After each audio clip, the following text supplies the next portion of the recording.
पूरी फॉर्म में आ चुका हूं, खड़े होकर सारी केस स्टडीज बना रहा हूं। Freedom fighter Netaji Subhash Chandra Bose, scientist Abdul Kalam पे वीडियो बनाया, बिजनेसमैन सर रतन टाटा पे, पॉलिटिशियन अटल बिहारी वाजपेयी। आज बात करेंगे लौह पुरुष सरदार वल्लभ भाई पटेल। नमस्कार, मैं Vivek Bindra, founder and CEO बड़ा बिजनेस.com। लौह पुरुष पहले होम मिनिस्टर और deputy prime minister, iron man of India बोलते थे उनको, बिस्मार्क ऑफ इंडिया। जर्मनी की कहानी वो बाद में बताता हूं आपको, पहले समझिए उनको आयरन मैन क्यों बोलते थे। छोटी उम्र में एक बार उनको फोड़ा हो गया, फोड़े में भर गई पस, वहां तक बहुत दर्द। डॉक्टर बोला कि इसमें तो थोड़ा जलता हुआ गर्म लोहा डालना पड़ेगा, फोड़ना पड़ेगा फोड़े को। बहुत मुश्किल था वो, डॉक्टर भी घबरा रहा था, माता पिता रिश्तेदार दोस्त बोले नहीं हो पाएगा, नहीं हो पाएगा। छोटी उम्र में सरदार वल्लभ भाई पटेल अपने हाथ से उस गर्म जलते हुए लोहे को लिया और उस फोड़े को फोड़ दिया। एक्चुअली टॉलरेट करने की दर्द को ना बहुत बड़ी एबिलिटी थी उनके अंदर, फियरलेस थे, डरते नहीं थे। विल पावर उनकी बचपन से दिखती थी। आपने कभी सोचा है अगर सरदार वल्लभ भाई पटेल नहीं होते तो देश कैसा होता? अगर आप कश्मीर से कन्याकुमारी या अगरतला से अहमदाबाद तक अगर आपको जाना तो कम से कम 7-8 बार वीजा लेना पड़ता। सोच रहे हो मेरी बात को? अगर नॉर्थ से साउथ की तरफ चल रहे हो, कितनी बार वीजा, कितनी बार परमिशन लेना पड़ता। ये देश नहीं होता, ये कई देशों का एक कॉन्टिनेंट होता है इंडिया। अंग्रेजों ने जहां हिंदुस्तान को टुकड़ों में बांटा था, वहीं सरदार पटेल ने उस खाई को पाटा था। 31 अक्टूबर 1875 नाडियाड गुजरात के अंदर इनका जन्म हुआ। शुरू से शुरू करते हैं। पिता जावर भाई पटेल किसान और फ्रीडम फाइटर। 1857 के फ्रीडम मूवमेंट में उन्होंने भी बड़ा योगदान दिया था। आर्थिक स्थिति शुरू में कमजोर थी, दोस्तों से किताबें मांग के पढ़ा करते थे। 10वीं क्लास उन्होंने NK high school Petlad Gujarat के अंदर 1897 में पढ़ाई पूरी करी। बाद में उन्होंने लॉ की पढ़ाई करी, सेकंड रैंक लेकर के आए और राइट टू प्रैक्टिस लेके आए। लेकिन लॉयर ऐसे बने जो कि अनडिफीटेबल, उनको हरा नहीं सकता था कोई। शुरू में तो वो गांधी को पसंद नहीं करते थे। जब गांधी गुजरात क्लब आते भी है ना, तो वो बोले कि भाई ऐसे संडास साफ करके और ब्रह्मचर्य का व्रत करके देश में आजादी नहीं मिलने वाली। वो लॉयर थे उस समय, बहुत उनको जबरदस्त लॉयर हुआ करते थे। लेकिन 2 साल के बाद जब चंपारण का सत्याग्रह से वो बड़े प्रभावित हुए, उसको देख के से कहते हैं फलेन परचीयते। गांधी के जब उन्होंने फल को देखा वो बड़ा प्रभावित हुए उससे। फलेन परचीयते मतलब फल परिचय कराता है कि जड़ कैसी थी। किसी पेड़ के बारे में जानना हो ना, पेड़ कैसा है, तो फले न परिचित है। उस पेड़ में अगर फल बढ़िया लग रहा है तो मतलब पेड़ ठीक है। गांधी जी से उनकी मुलाकात 2 साल के बाद हुई थी, जब वो बॉम्बे प्रेसिडेंसी पॉलिटिकल कॉन्फ्रेंस में आए थे अहमदाबाद के अंदर 1917 में। और वहां पे गांधी जी से बड़े प्रभावित हुए कि उन्होंने resolution of loyalty to the British king, एक ऐसा डॉक्यूमेंट था रेजोल्यूशन ऑफ लॉयल्टी, यानी कि हमारे को बड़ा वफादार होना पड़ेगा ब्रिटिश राजा के लिए। लॉयल्टी का रेजोल्यूशन था कि कसम खाओ सबके सब, कर्मणा मनसा वाचा, आप सबके सब समर्पित हो अंग्रेजों को। तो उन्होंने, गांधी जी ने फाड़ दिया उसको। ये बड़े प्रभावित हुए उनसे। तब उन्होंने वहां से अपना कोट वोट फेंका फाड़ करके और बिल्कुल आग वाग लगा दी, मातृभाषा का प्रयोग करना शुरू किया। बोले पैसा तो बहुत कमा सकता हूं पर आजादी नहीं दिला पाऊंगा। उस दिन से धोती कुर्ता उन्होंने पहन लिया। फिर कई साल उन्होंने गांधी को सहयोग तो किया, पर 1928 में वो मौका आया जब वो एक्चुअल लीडर बन के निकले। हुआ क्या था कि गुजरात में जो कुछ किसान थे उनकी फसल खराब हो गई थी। बारदोली तालुका के थे किसान गुजरात में, और जो अंग्रेज थे, किसानों की फसल थी नहीं, 6 से 22% तक टैक्स बढ़ा दिया और बोला तुम टैक्स नहीं दोगे तुम्हारी जमीनें हड़प लेंगे। ये किसान पहुंचे गांधी जी के पास।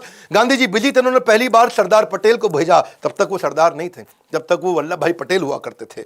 तो पटेल गए वहां, जाके उन्होंने पता किया कि भाई चक्कर क्या है, ये सारी की सारी जमीनें हड़प लेंगे अंग्रेज। तो पटेल ने एक आइडिया लगाया। क्या बोले कि मैं कुछ गुप्तचर बनाता हूं और ये पता लगाता हूं कि ये कौन से किसान की आज जमीन हड़पने वाले हैं अंग्रेज लोग। और इनको नियम मालूम था लॉयर होने के कारण कि या तो अंगूठा लगाएगा तब जमीन अंग्रेजों के नाम पे होगी, या साइन करेगा तब जमीन अंग्रेजों के नाम पे होगी। तो गुप्तचर से पता लगवाया कि आज कौन से किसान का घर नीलाम होने वाला है। और जैसे ही उसका पता लग जाता है कि भाई आज इस पटेल का घर नीलाम होगा, तो उसको पहले ही गायब कर देते थे। अब जब किसान गायब, अंग्रेज ढूंढे, भाई ये किसान किधर गया, ये किसान किधर गया। अंग्रेज हो गए परेशान। अब जिसका घर नीलाम करना हो वो किसान गायब हो जाए, जिसका घर नीलाम। इनके अपने गुप्तचर थे, ये पता लगा लेते थे कि आज अंग्रेज किसके घर जाएंगे। इतनी इनकी इंटेलिजेंस, सारे के सारे किसानों को एक एक करके गायब कराते थे, 2 महीने बाद वापस ले आते थे। अंग्रेज परेशान हो गए, भाई ना तो उनको मिल रहा टैक्स, ना उनको मिल रही जमीन। वो घबरा के उन्होंने माफी मांग ली। उन्होंने कहा कि भाई ठीक है 22% से वापस 6% ले आते हैं, कम से कम टैक्स तो मिलेगा। बारदोली की औरतें बहुत खुश हुई। वो बोली कि अब आज से आप केवल वल्लभ भाई पटेल नहीं, आज से आप सरदार वल्लभ भाई पटेल हैं। सरदार मतलब चीफ और a leader of a community. किससे तो बहुत हो सकते हैं सरदार पटेल के, पर वो पहले प्रधानमंत्री क्यों नहीं बने? वहां से शुरू करते हैं। ये डिफाइनिंग मोमेंट है जिससे आपको उनका कैरेक्टर पता चलता है। बात 1946 की है। अंग्रेज वर्ल्ड वॉर 2 के बाद कमजोर पड़ चुके थे। आप जानते थे ना, सुभाष चंद्र बोस जी जो करके गए, पिछला वीडियो तो आपने देखा है। अब अंग्रेजों ने डिसाइड कर लिया कि अब भारत को देने वाले हैं शासन वापस और हम चलेंगे अपने घर की तरफ। अब उसके लिए एक इंटरनल वर्किंग कमेटी कांग्रेस की बना ली गई और यह डिसाइड हुआ कि इस बार जो 1946 में अध्यक्ष चुना जाएगा वो पहले इंडिपेंडेंट कंट्री इंडिया का पहला प्राइम मिनिस्टर वही बनेगा। तो नया अध्यक्ष चुनना था। वर्किंग कमेटी में गांधी जी ने बोला चलो वोटिंग करा लेते हैं। वोटिंग कराया तो रूल यही है कि प्रांतीय कमेटी जितनी होती थी पूरे इंडिया में, जो अलग अलग रीजन से, अलग अलग स्टेट से, सब लोगों को चुनना था कि भाई वर्किंग कमेटी में आप किसको डिसाइड करोगे। तो वर्किंग कमेटी में गांधी, नेहरू, सरदार पटेल, आचार्य कृपलानी, राजेंद्र प्रसाद, खान अब्दुल गफ्फार खान, ये सब हुआ करते थे। और सारी प्रांतीय कमेटियों ने जब अपने अपने वोट दिए तो उस दिन वर्किंग कमेटी की मीटिंग जहां बैठी और वहां सब खोल के चेक किया गया तो कृपलानी हैरान हो गए और उन्होंने कहा कि एक्चुअली नेहरू के नाम पे किसी ने वोट नहीं किया पूरे देश में। 15 में से 12 लोगों ने सरदार पटेल के नाम पे किया, 2 लोगों ने कृपलानी के नाम पे किया और 15वें का पता ही नहीं चला। अब इसमें जब गांधी ने देखा कि भाई सारे के सारे सरदार पटेल को एक्चुअली वोट इसलिए करते थे क्योंकि उनकी ऑपरेशनल कैपेबिलिटी अच्छी थी, पूरे देश में उनका एक्सेप्टेंस था, सारे के सारे देश के लीडर्स उनको बड़ा मानते थे। अब वर्किंग कमेटी ने कहा कि ठीक है, प्रांतीय कमेटी ने जो किया, गांधी जी आपका क्या विचार है। गांधी जी ने वहीं पर तुरंत नेहरू से पूछा कि मैं नेहरू, तुम्हारे लिए किसी ने वोट नहीं किया, सबने सरदार पटेल के लिए वोट किया है, तुम्हारा क्या विचार है। गांधी जी ने औपचारिकता के लिए पूछ लिया तुम्हारा क्या विचार है। नेहरू ने कोई जवाब नहीं दिया। नेहरू ने मुंह नीचे कर लिया और मुंह नीचे करके चुप हो गए। गांधी जी ने बोला बोलो, उन्होंने मुंह नीचे ही रखा और जवाब नहीं दिया। गांधी जी को समझ आ गया कि नेहरू दूसरे नंबर की पोजीशन को एक्सेप्ट नहीं करना चाहते, प्रधानमंत्री वही बनना चाहते हैं। अंदर से गांधी की भी इच्छा थी कि इसको प्रधानमंत्री बनाया जाए। तो गांधी ने एक कागज निकाला और कागज पे कुछ लिखा, उसको फोल्ड करके वहीं सरदार पटेल को दे दिया। सरदार पटेल ने जैसे ही कागज खोला तो उन्होंने कागज फोल्ड करके वापस अपने जेब में रख लिया और वहीं उन्होंने बोला कि मैं अपनी दावेदारी अध्यक्ष के पद से वापस लेता हूं। सब देखने लगे सरदार पटेल को, सब समझ गए कि गांधी जी ने मना कर दिया कागज पर लिख के और उन्होंने अपनी दावेदारी तुरंत वापस भी ले ली। अब बात यह है कि सरदार पटेल उस एकलव्य की तरह थे और गांधी उस द्रोणाचार्य की तरह थे जो अपने अर्जुन नेहरू प्राइवेटली उसी को आगे बढ़ाना चाहते थे। और नेहरू क्योंकि अध्यक्ष बनना चाहते थे, बाद में जब यह डिसाइड हो गया कि यही प्राइम मिनिस्टर बनेंगे आगे चल के, तो कुछ पत्रकारों ने आकर के पूछा भी गांधी से कि जब पूरा देश चाहता था कि सरदार पटेल को ही प्रधानमंत्री बनाया जाए, उन्हीं को अध्यक्ष बनाया जाए ताकि वो प्रधानमंत्री बने, क्या आपको विश्वास नहीं था सरदार पटेल की कैपेबिलिटीज पे। गांधी बोले नहीं, विश्वास तो पूरा है, लेकिन दूसरे नंबर का पोजीशन नेहरू एक्सेप्ट नहीं करते। तो बोले कोई बात नहीं, पूरा देश तो सरदार पटेल को चाहता था। बोले सरदार पटेल तो मेरी बात मान जाते हैं ना, नेहरू मानता नहीं। और नेहरू जो है ना, उसके साथ दिक्कत यह, अगर वो नहीं मानता और वो कांग्रेस तोड़ देता तो अंग्रेज उसका बड़ा फायदा उठा लेते हैं। Nehru is the only English man, Nehru ही एक अकेला इंग्लिश मैन है हमारे देश के अंदर जो जाके अंग्रेजों के साथ बातचीत कर लेगा। वो अपना बढ़िया सफारी सूट पहन के, हाथ में पाइप लेके, यहाँ गुलाब का फूल टांग के आगे चलेंगे। एक्चुअली पहले भी 1929 में, 1936 में, 1939 में भी गांधी ने सरदार पटेल को पीछे किया था। तेजस्वी मान अपना खोजते नहीं है, अपनी पैरवी बतलाकर पाते हैं जग में सम्मान, प्रचंड कर्म दिखलाकर। ऐसे थे सेल्फलेस और निस्वार्थ सरदार पटेल। पार्टीशन के समय में माउंटबेटन ने डिसाइड किया कि एक कमेटी बनाते हैं और डिसाइड करते हैं। देखो ये पार्टीशन जो था ना, ये एक ऐसा स्टार्टअप का डीमर्जर हो रहा था, एक तरह से समझो 2 नए देश बनने वाले थे। और जैसे समझो जब हीरो और होंडा अलग हुए तो डिसाइड करना था कि भाई हीरो के पास क्या जाएगा, होंडा के पास क्या जाएगा। वो डीमर्जर हो रहा है। मैन पावर किसके पास जाएगी, कैश इन सरप्लस किसके पास जाएगा, रिजर्व्स किसके पास जाएंगे, लायबिलिटी किसके पास आएगी, प्लांट किसके पास जाएगा, मशीनरी किसके पास जाएगी, जमीनें किसके पास जाएंगी। ऐसे ही माउंटबेटन ने डिसाइड करना था कि मेरे को यहाँ से भारत की तरफ से और पाकिस्तान की तरफ से, दोनों की तरफ से मुझको एक एक लीडर चाहिए इस मीटिंग में जो नेगोशिएट करेगा। पाकिस्तान की तरफ से मोहम्मद अली जिन्ना खुद ही सामने आ गए और मोहम्मद अली जिन्ना छोटी छोटी चीजों पे बहुत तंग करते थे। दकियानूसी, रूढ़ीवादी, गांव की चिड़चिड़ी, हर बात पर बहस करने वाली सास की तरह थे। और नेहरू जानते थे कि इतना नेगोशिएट हमारी तरफ से तो खाली सरदार पटेल कर सकते हैं, तो उन्होंने सरदार पटेल को आगे कर दिया। अब हर एक चीज पे बहस होने लगी। वो 3 महीने बड़े अजीबोगरीब गए। उन 3 महीनों में पाकिस्तान को उन्होंने बोला कि भाई तुमको आधा आधा कुछ नहीं देंगे, हर चीज का लगभग 80% हमको मिलेगा, 20% तुमको मिलेगा। तुम्हारा क्षेत्रफल भी छोटा है, तुम्हारी पॉपुलेशन भी कम है। और पाकिस्तान को अगर तुम्हें हम इतनी सारी फैसिलिटी दे रहे हैं तो हमारे कर्जे को भी तुम्हारे को अपने ऊपर लेना पड़ेगा।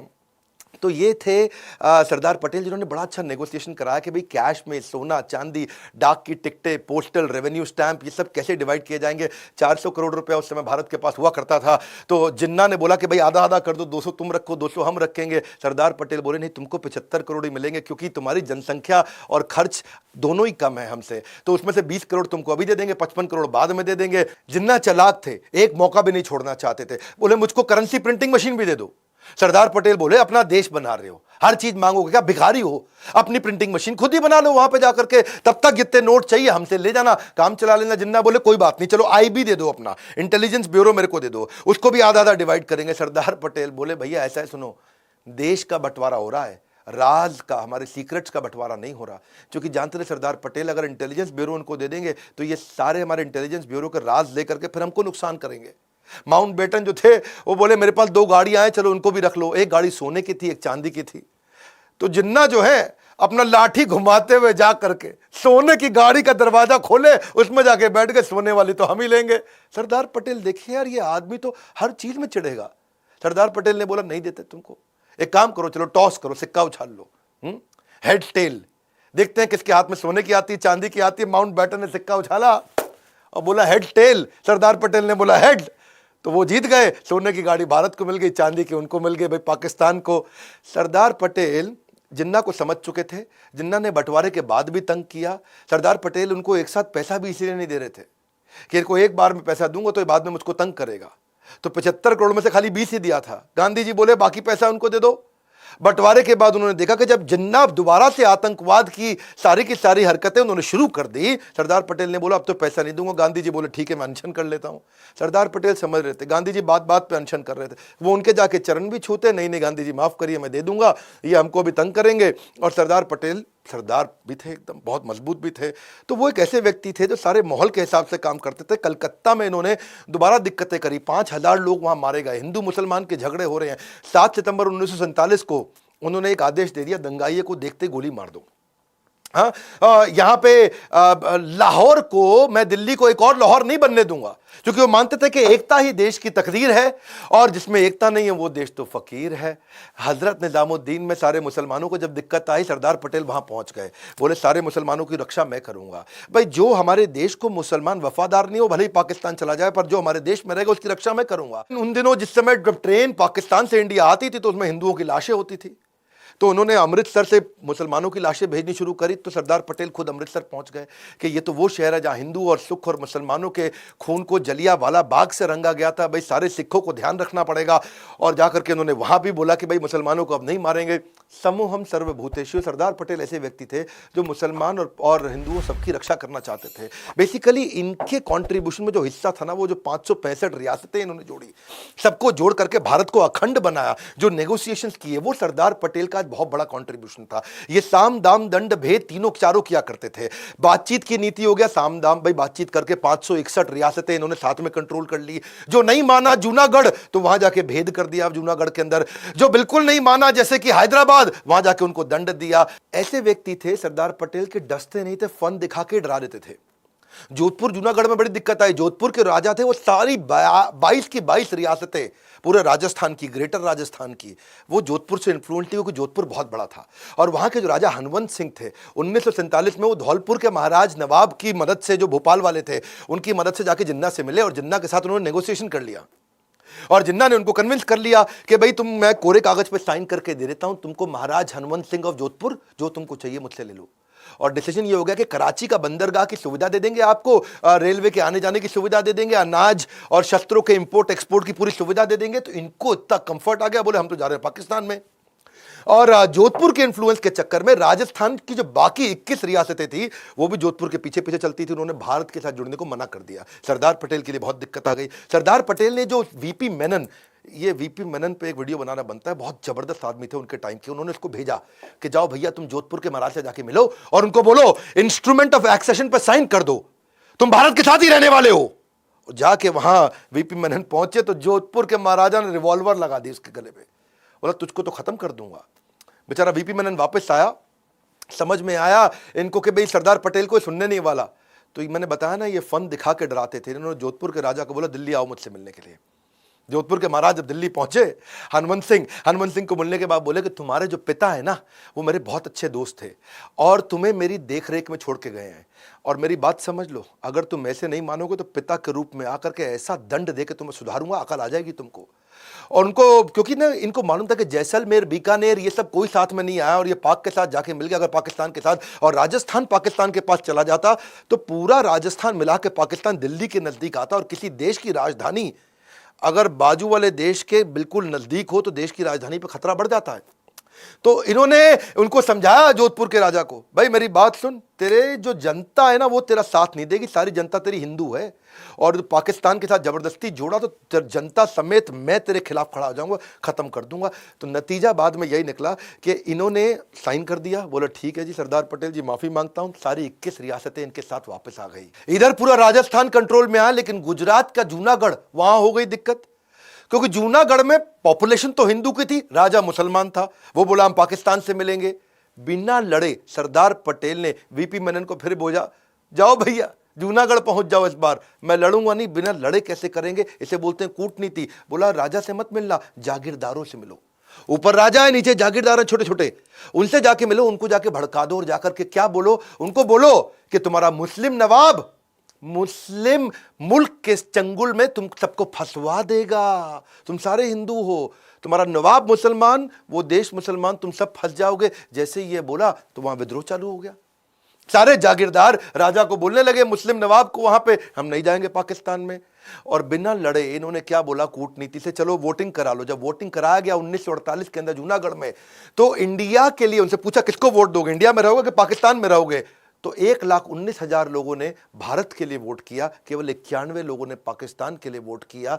यहां से जूनागढ़ वापस आया। हैदराबाद में ज्यादा दिक्कत थी, क्योंकि हैदराबाद बड़ा बहुत था, वो इतना बड़ा था, आज का हैदराबाद नहीं है, आंध्र प्रदेश, तेलंगाना, कर्नाटका, मध्य प्रदेश, छत्तीसगढ़ के काफी इलाके हैदराबाद में आते थे। हैदराबाद भारत देश का पेट था, पेट का बन चुका था कैंसर। और जो वो हैदराबाद के निजाम का सलाहकार था वो बहुत पागल आदमी कासिम रिजवी, उसके साथ दिक्कत। 12 जून 1947 को भारत आजाद हुआ नहीं, उसने पहले ही अपने आप को घोषित कर दिया हम आजाद हो चुके हैं। अब कितना सरदार पटेल उनको समझाए, ये उल्टा धमकी दे दे। ये बोले हम सबसे अमीर हैं, सबसे शक्तिशाली हैं, वास्तव में शक्तिशाली थे और हमारे पे कोई कब्जा कर नहीं पाएगा और भारत तुम्हारी क्या औकात, हम सेपरेट देश हो चुके हैं। अच्छा, पटेल युद्ध करना नहीं चाहते थे, क्योंकि वैसे ही इंडिया पाकिस्तान का बहुत जरा टसल चल ही रहा था।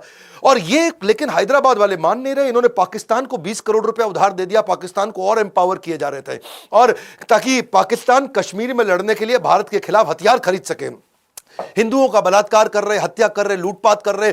तो हैदराबाद एक ऐसा कैंसर था। अच्छा, इन्होंने कई डिस्कशन कर ली वहां निजाम के साथ में, और कई बार उन्होंने अग्रीमेंट ब्रेक कर दिया। आखिरी बार बोला सरदार पटेल ने, खत भेज रहा हूं तुमको, आखिरी मौका दिया जा रहा है। निजाम जब नहीं माने, पटेल ने सैन्य कार्रवाई का आदेश दिया। 5 दिन लड़ाई हुई, 5 दिन में हैदराबाद की फौज ने घुटने टेक दिए। हैदराबाद पूरे देश के अंदर वापस आकर के मिल दिया।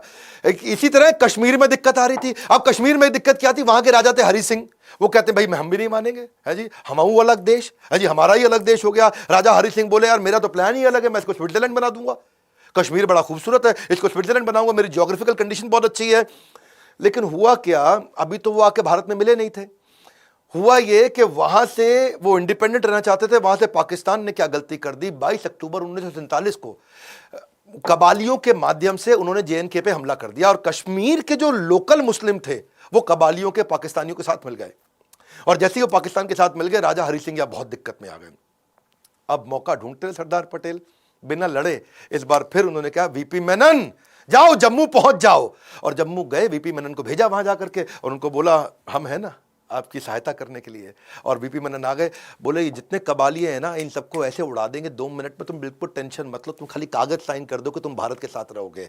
और इंस्ट्रूमेंट ऑफ एक्सेशन लेके गए कि भाई हम तुम हमारे साथ मिलने वाले हो। और जाके राजा हरि सिंह ने तुरंत साइन कर दिया, बोला मरता क्या ना करता, मेरे को भारतीय फौज की मदद चाहिए इस समय, कबालियों से हमको बचा लो। और भारतीय फौज वहां पहुंच गई, कबालियों को उखाड़ के खत्म कर दिया। ये ऐसे व्यक्ति थे सरदार पटेल, इन्होंने पूरे भारत को एक किया, एक धागे में पूरे भारत को जोड़ दिया। आज हमारा भारत इतना बड़ा समृद्ध शक्तिशाली है। यहाँ की मैनेजमेंट ऑपरेशंस को तेज किया।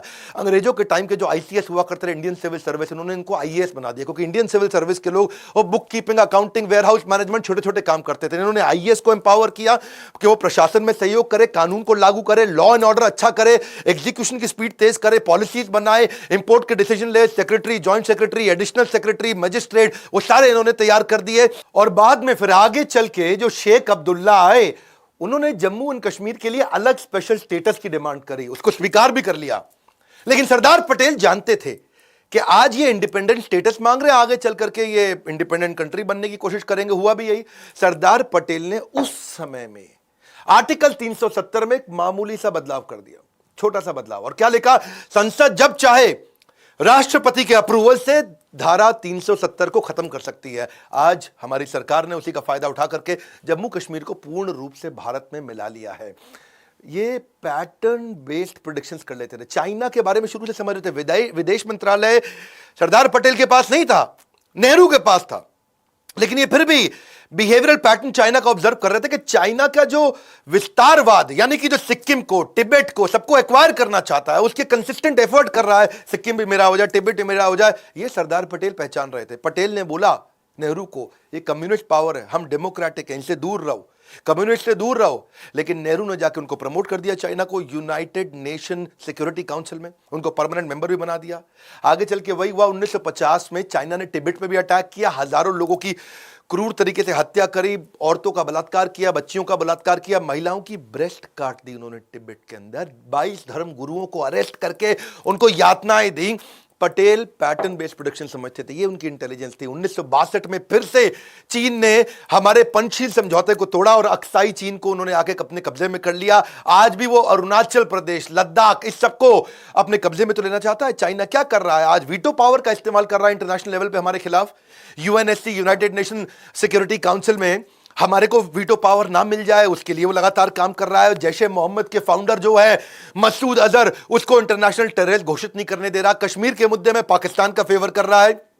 बहरहाल एक युग का अंत हुआ। मुंबई के बिरला हाउस में 15 दिसंबर 1950 को आपका देहांत हुआ, आपका देह अंत हुआ, आत्मा का अंत नहीं। आत्मा आज भी हमारे देश में बसती है। लंबी बीमारी के बाद दिल का दौरा पड़ने से सरदार पटेल हमारे बीच में नहीं रहे। देश के पहले राष्ट्रपति राजेंद्र प्रसाद का कहना है कि जब इंसान अपने पद से नहीं बल्कि अपने काम से प्यार करता है, वही सरदार पटेल बन पाता है। 31 अक्टूबर को उनके जन्मदिन को एकता दिवस के रूप में मनाया जाता है। जैसा सरदार पटेल चाहते थे कि भारत समृद्ध बने, वही इच्छा आज हमने भी बिल्ड करी है कि भारत समृद्ध और एम्पावर्ड बने। आज इस समय अस्त्र शस्त्र का समय नहीं रहा है। आज एजुकेशन, एंटरप्रेन्योरशिप और इकोनॉमी के दम पे देश मजबूत होता है और दुनिया से लड़ता है। आज वर्ल्ड वॉर टेक्नोलॉजी और इकोनॉमी के बेस पे चलती है और वही हम चाहते हैं कि एजुकेशन, एंटरप्रेन्योरशिप और इकोनॉमी को बढ़ाने के लिए एवरीथिंग अबाउट एंटरप्रेन्योरशिप, एवरीथिंग, सब कुछ हमने सारे देश के पावरफुल बिलियनियर प्रोफेसर्स के साथ आपको दिया है। आप फोन करिए बोर्ड लाइन नंबर पे, पता करिए। एवरीथिंग अबाउट एंटरप्रेन्योरशिप इतना अफोर्डेबल हो गया है कि आप आज वास्तव में हमारे कंटेंट को कोई बीट नहीं कर पा रहा है। जो आकर के हमारी ऐप पे कंटेंट कंज्यूम कर रहा है, गेम चेंज कर रहा है। बहरहाल फ्री वीडियोस में फिर भी देता रहूंगा। कौन सी स्पोर्ट्स पर्सनालिटी पे, आप मैरी कॉम पे, सचिन तेंदुलकर पे इनका जन्मदिन आने वाला है, या इंटरनेशनल पर्सनालिटीज पे Warren Buffett, Steve jobs, Bharat में कई व्यापारी बहुत बड़े हैं, अंबानी है, राधाकृष्ण दमानी है, आनंद महिंद्रा है, लक्ष्मी मित्तल है, उदय कोटक है। किसके विषय में आप वीडियो देखना चाहते हैं? कमेंट बॉक्स ये आपका है, ये आपके लिए है। मैं हजारों कमेंट्स चाहता हूं, जिसके ऊपर ज्यादा लाइक्स आए, जिस पे ज्यादा वोट आए, मैं उसी के ऊपर नेक्स्ट वीडियो बनाऊंगा। खड़े होकर पूरी एनर्जी के साथ आ चुका हूं। सरदार पटेल के इस वीडियो को पूरे देश में फैलाइए, अपने बच्चों को जरूर दिखाइए, अपने एम्प्लॉयज को दिखाइए। ऐसे थे सरदार पटेल जो अकेले अपने विजनरी दम पे पूरे भारत को आज एक किया। आज इतने वीजा ना लेने पड़ते हमको कश्मीर से कन्याकुमारी, हमें अहमदाबाद से अगरतला, अगर सरदार पटेल ना होते। हमारे साथ जुड़े रहने के लिए, इस वीडियो को शेयर करने के लिए मेहनत करता हूं, बहुत मेहनत करता हूं। लाइक करके थोड़ा सा उत्साह बढ़ाने के लिए आप सबका हृदय की गहराइयों से प्रेम पूर्वक बहुत बहुत धन्यवाद।